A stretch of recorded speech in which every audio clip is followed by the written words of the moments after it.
Hey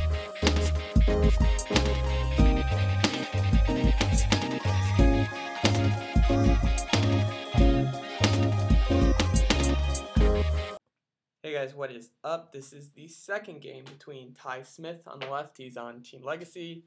He's an Oklahoma player, and Mike G on the right. He's a local. He's an Arkansas kid, and he's playing CMT. Ty's playing Zach Eels, if I didn't mention that already. And in the first game, we saw Mike was able to pull it out. This time, Ty gets to go first, based on who won the last game. And he has a pretty strong lead right now. He has the Tynamo in the active, but has free retreat. And a Tornadus, or not a Tornadus, a Thunderous, which is a really nice card. It puts a lot of pressure on Mike because he's going to get off the turn 1 charge now. He's going to dual ball out for another Dynamo just in case Mike has the Mewtwo DC or something like that that could wreck his board position for later on in the game. He's also going to junk arm 2 cards. It looked like he junked armed a Mewtwo actually, which is kind of a little bold, but I'm not exactly sure about his Mewtwo count. He might also have the Super Rod if he needs the Mewtwo or something like that. But he's going to hit double heads, it looks like here, and he's going to grab another Tynamo and a Zekrom. So here we see that the dual balls really are working out for Ty. If he has a draw supporter, he can still play it too. And it looks like he's shuffling his deck for something. I think it was for the dual ball.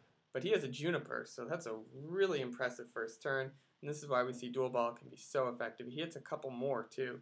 So if he needs to search out for other Pokemon, he can get them. He's going to catch out the Gigas, which is a good play, in that he's going to be able to rack up a lot of damage on a big fat EX with no energy. We see another dual ball, and it's a double tails, and yet another dual ball, and it's double tails. So I think that was a total 3 out of 8 heads on dual balls, which is not terrible, but definitely less than average. So still, overall, dual balls were effective, and if anything, he thins his deck out of the dual balls. But Ty just looks to see what's in his deck.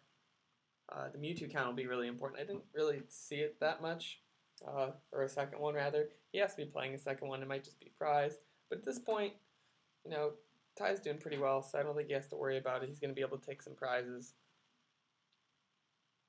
And we see Mike play his own dual ball. We'll see what Mike grabs. I'm thinking Tornadus isn't going to be good, simply because he's staring down the Thunderous, which is basically the direct counter. He grabs out a Smeargle, which I'm guessing means that he doesn't have much in the way of supporters. It's pretty safe for Mike to assume that Ty should have a supporter, as he junipered and has 5 cards in his hand right now. But the question is, can Mike get his Smeargle active in order to portrait? So he portraits, he looks at this card. He attaches the DCE to his Regigigas. He's going to bench his Mewtwo, and he's going to punt.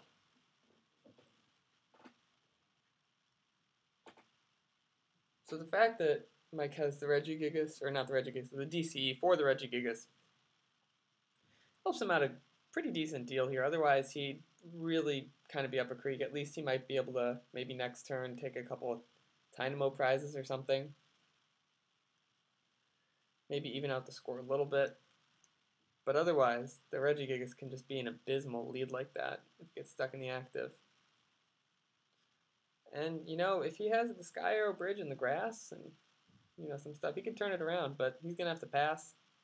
Ty's going to get out an Eel,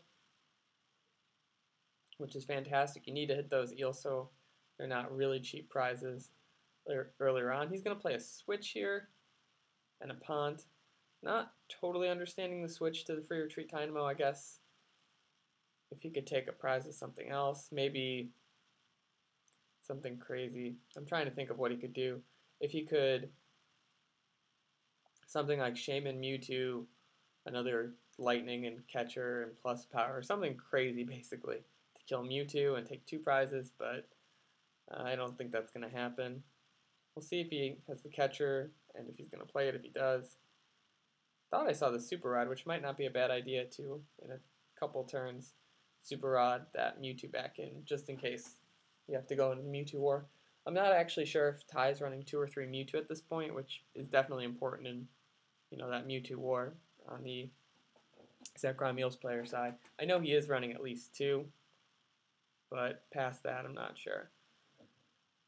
So Mike is going to play a lot of his resources really early in this game, we already see, as he's attaching a second double colors to that Regigigas, which can hurt him in that he won't have those in the late game, but also on the upside he's going to be able to do some serious damage this turn, 130, and one-shot anything on Ty's side of the field. The question of what to go for is kind of interesting too. But if he doesn't have the catcher, he's just going to knock out that Thundurus. So now we're going to see Ty play the level ball to search out the eel. And if Ty has an energy, he's just going to be able to double Dynamotor to the Zekrom, and then he'll be able to Bolt Strike this turn. So there's the hand attachment. He's going to gear. We see he's got some good options there. Sages, Juniper. He's going to take Juniper. And Ty's deck really is drawing very well. We saw him drop his hand to 0 and play the Juniper the first turn. He's just kind of getting those hands where it's, there's not much that you don't want to Juniper. He's got Tyrogue in hand right now, which isn't that great for this matchup specifically. It's really more of a tech for the mirror. And we look and see he's debating whether to play the second Zekrom or not. And there's no real reason to at the moment, to be honest. And he's just going to Bolt Strike. So there's 2 prizes for Ty.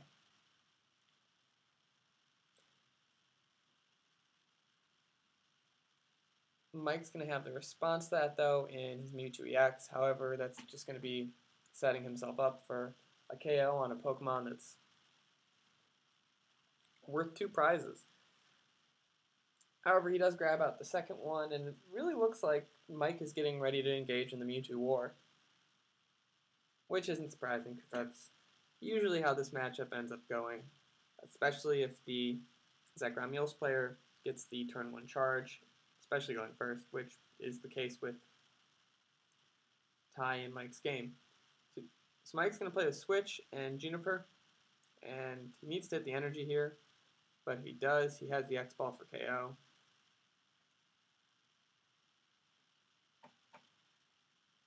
He's going to switch back to Portrait. He's going to attach an Eviolite as well. And drop another Celebi. He Portraits and he's got Oak and Juniper, so pretty much he decides to Juniper. I think he needed the Sky Arrow Bridge, and that's why he chose to Juniper, knowing that he needed a big hand. He's going to play down the Bridge, and there's the turn attachment. And that's going to be X-Ball for KO. And hitting the Eviolite, it takes away the plus power option for Ty as well. He's going to drop down his Zekrom. Don't know if he still has a Mewtwo in hand. I know he had it earlier. Plus power is not really going to matter here unless he can double plus power.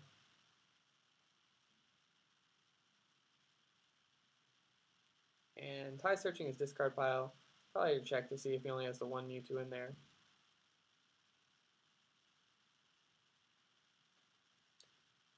And Ty is going to Sage. We see the Junk Arm, which is going to be the card to play for sure. Also a DCE, which could be nice in that he could attach DCE and Dynamotor 1 to Mewtwo, and then he could use that extra Dynamotor to attach to Zekrom and get ready to take another prize that way. I have to assume that Ty's going to take the Junk Arm. I really can't. Oh. Maybe not. Huh. Then again, Ty is a much better Zekrom Eels player than I am. He does take the Junk Arm, though. And I think that was the right play, just because at this point, as long as he can Super Rod, the Mewtwo War is just going to be favorable for him. I mean, it's just the fact of how this matchup goes. He's going to Junk Arm the plus power on the Tyrogue, which is smart, because plus power won't make a difference in this other than the Mewtwo War, and the Mewtwo with 2 energy already has an Eviolite.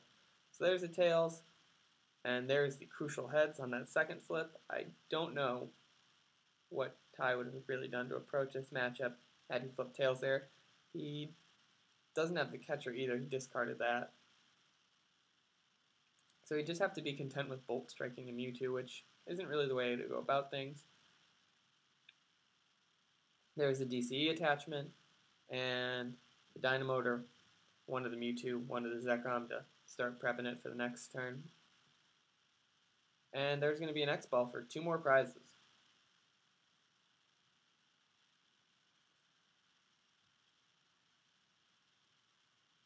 So now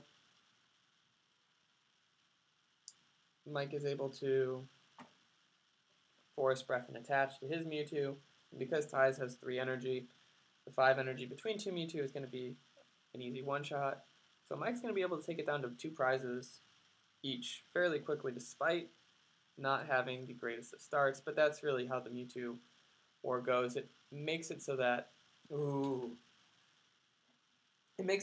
game just goes quick. But that was in response to Ty hitting the Super Rod. I think that might have been a top deck. Maybe I saw that wrong.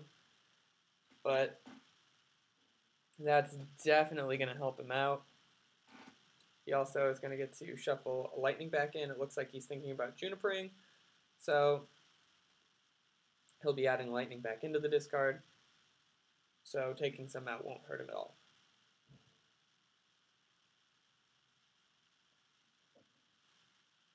So now all Ty needs to win is off this Juniper, hitting Lightning in the Mewtwo, and then he can double Dynamotor and just win.